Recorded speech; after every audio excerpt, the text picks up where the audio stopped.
Écrire une lettre postale à l'ancienne sur un papier avec un crayon, c'est vraiment un petit plaisir que j'ai retrouvé.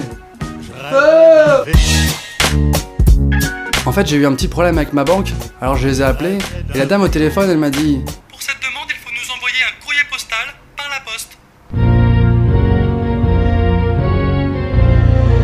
Alors je me suis mis à écrire cette lettre, et au bout de quelques lignes, j'ai redécouvert un problème que j'avais en CE2, alors que j'ai 24 ans.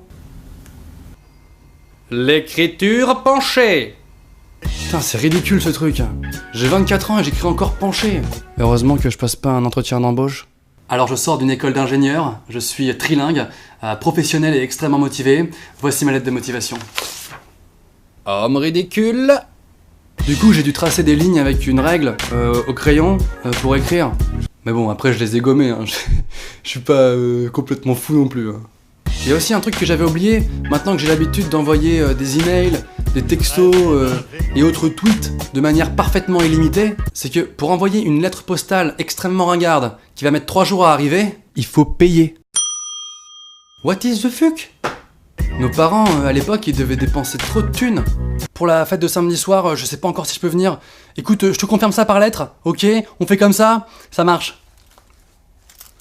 Ah non, j'ai plus de crédit. Donc j'ai dû aller acheter un timbre. Et il y a un truc que j'ai toujours trouvé hyper dégueulasse avec les timbres, c'est qu'un timbre, à part à la poste, tu peux l'acheter que dans les vieux PMU, vraiment crado. Et la partie non protégée du timbre, il faut tout simplement la lécher. Alors si personne ne me regarde, moi je fais la technique du doigt.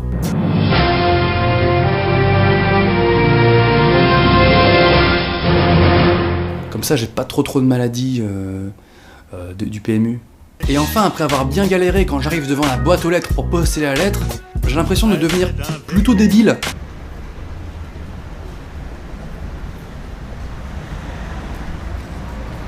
Et d'hésiter pendant 40-50 secondes. Mais après avoir autant galéré, j'ai pas envie de me tromper de trou si tu veux. Suite à quoi, je développe une sorte de parano. Je me dis que si ça se trouve, la lettre elle est pas bien tombée.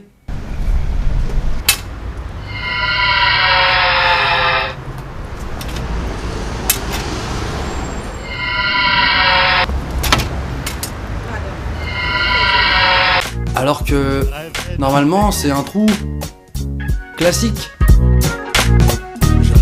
Je sais pas si je suis le seul à galérer pour envoyer une lettre de merde, mais en tout cas, vous êtes de plus en plus nombreux sur la page Facebook Norman fait des vidéos, et ça me fait super plaisir.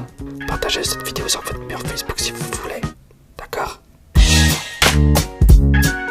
Au fait, si tout d'un coup vous voulez vous la péter et prendre un stylo plume pour écrire votre lettre, ça fait partie des choses qui sont des mauvaises idées.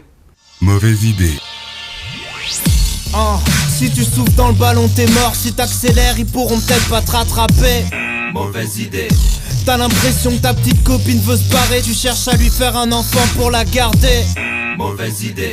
Tu veux faire marrer ton beau-père, tu fais des allusions sur la nuit dans sa fille que t'as passée. Mauvaise idée. Commencer la clope à 30 ans. Mauvaise idée. Les mélanges d'alcool différents.